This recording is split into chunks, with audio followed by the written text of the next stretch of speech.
આજવા સરોવર અને પ્રતાપપુરા સરોવરને ઊંડું કરવા માટે આજે ખાતમુહૂર્તનો કાર્યક્રમ યોજાયો હતો, જેમાં વડોદરા શહેરના પ્રથમ નાગરિક અને અન્ય મહાનુભાવો વિશેષ ઉપસ્થિત રહ્યા હતા। આજવા અને પ્રતાપપુરા સરોવરને ઊંડું કરવાની કામગીરી આજે ખાતમુહૂર્ત કરવામાં આવ્યું। વડોદરા શહેરમાં પૂરની પરિસ્થિતિનું નિર્માણ ન થાય અને સરોવરની સંગ્રહ શક્તિ વધે તે હેતુસર આજ રોજ આયોજન કરવામાં આવ્યું હતું।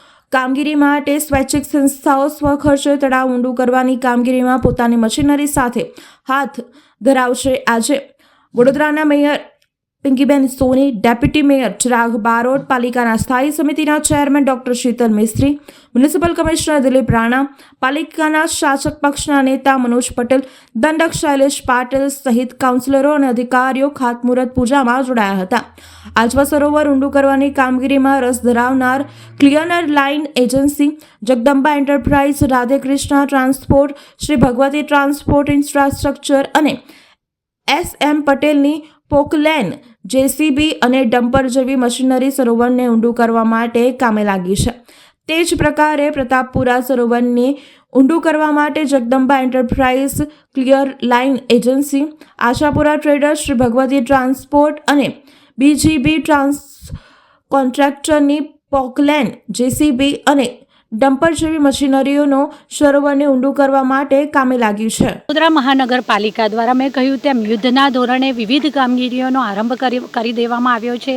આજે આજવા સરોવર અને પ્રતાપપુરા સરોવરના ડ્રેઝિંગની કામગીરી કરવામાં આવી છે। થોડા સમય પહેલાં આપણે દેણા ખાતે સૂર્યા નદીની બાજુમાં એક તળાવ બનાવવાનું ખાતમુહૂર્ત કર્યું। આ સૂર્યા નદી કે જે આજવા સરોવર જ્યારે પાણી વધે છે સરોવરમાં, ત્યારે સૂર્યા નદી દ્વારા પાણી જતું હોય છે। સૂર્યા નદીની બાજુમાં જ આવેલા વડોદરા મહાનગરપાલિકાના પ્લોટ ઉપર આ દેણા તળાવ ની કામગીરી ચાલુ કરવામાં આવી છે। તો સાથે સાથે બીજા પણ 5 તળાવ એટલે કે બફર લેકના આયોજનોનું કુલ 8 થી 10 બફર લેક અને બીજા જે ઇરિગેશન ડિપાર્ટમેન્ટવાળા વડોદરા મહાનગરપાલિકાની હદની બહાર છે ત્યાં પણ બફર લેક બનાવવામાં આવનાર છે। તો સાથે સાથે વિશ્વામિત્રી નદી જે વડોદરા શહેરની મધ્યમાંથી સર્પાકારે વહેતી નદી છે, આ નદીને પણ ડ્રેઝિંગ કરવાની એટલે કે ઊંડી કરવાની, પહોળી કરવાની અને મેં કહ્યું તેમ સર્પાકારે વહેતી છે એટલે કે એના જે પણ વળાંકો છે તે બની શકે તેટલા સીધા કરવાથી એની પણ સંગ્રહ ક્ષમતામાં વધારો થશે, જેથી કરી અને ભવિષ્યમાં વડોદરા શહેરમાં પૂરની પરિસ્થિતિ તે ભૂતકાળ બની જાય તે દિશામાં કામગીરી કરવાનું વડોદરા મહાનગરપાલિકા દ્વારા યુદ્ધના ધોરણે લગભગ 125 થી 130 દિવસમાં કામગીરી કરી શકીએ તે માટેનું કામગીરીનો આરંભ કરી દેવામાં આવ્યો છે। આભાર। વિશ્વામિત્રી અને સૂર્યા નદી અનુક્રમે પ્રતાપપુરા અને આજવા સરોવરમાંથી નીકળી અને વડોદરામાં વહે છે, એટલે આ બંને સરોવરની હોલ્ડિંગ કેપેસિટી, એબ્સોર્પ્શન કેપેસિટી વધે એ ઈચ્છનીય છે, જેનાથી હાલોલ અને પાવાગઢમાંથી જે પાણી આવે એ વધારે પાણીનો અહીંયા સંગ્રહ થાય। વધારે પાણીનો સંગ્રહ થાય તો ઓછું પાણી આગળ છોડવું પડે, જોડે જોડે વધારે પાણી સંગ્રહ થાય તો એના તળ ઊંચા આવે અને સરફેસ વોટર, આ પોન્ડનું પણ સરફેસ વોટર વધે, એટલે પોર્ટેબલ વોટર એટલે પીવાના પાણીનો પણ જે પ્રશ્ન છે એ સરળ બને।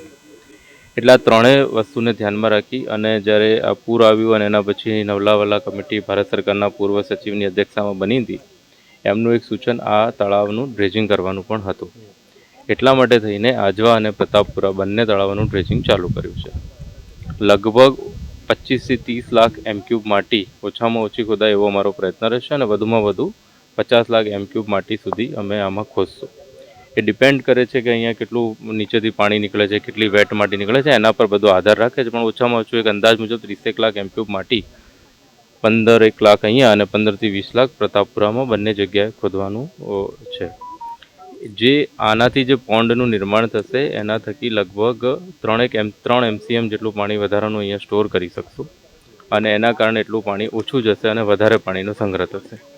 આ બધા મુદ્દાઓને ધ્યાનમાં રાખી અને જે આજે ખાતમુહૂર્ત માન્ય મેયરશ્રી, ચેરમેનશ્રી, ડેપ્યુટી મેયરશ્રી, પક્ષના નેતા માન્ય દંડકશ્રી છે જે અમારા કોર્પોરેશન મિસ્ટર પાટીલ, એ કાઉન્સિલર મિત્રો અને બધે અધિકારીઓની હાજરીમાં આજે અહીંયા આ ડ્રેજિંગની કામગીરી આજવા અને પ્રતાપપુરાની શરૂ થઈ છે। આ સમયગાળો 100 દિવસમાં અમે કરશું, એટલે લગભગ આજે ચાલુ કર્યું છે એટલે 10 થી 12 જૂન સુધી અમે જ્યાં સુધી વરસાદ ના આવે ત્યાં સુધી કરશું, પણ પૂરો માર્ચ, એપ્રિલ અને મે મહિનામાં આ કામ ના, એ પ્રોટેક્શન વોલ નહીં થાય. અહીંયા ફક્ત ડ્રેજિંગ થશે 1 મીટરનું. 1 મીટર એ હું કહું છું કે કેટલું પાણી નીચે સંગ્રહિત છે એના પર છે, કેટલી વેટ સરફેસ છે. અંદાજિત 1 થી 1.5 મીટરનું ડ્રેજિંગ આખા વિસ્તારમાં આજવાના પાછળના ભાગમાં થશે, એટલે આગળથી આવતું પાણી અહીંયા ટેપ થઈ જશે.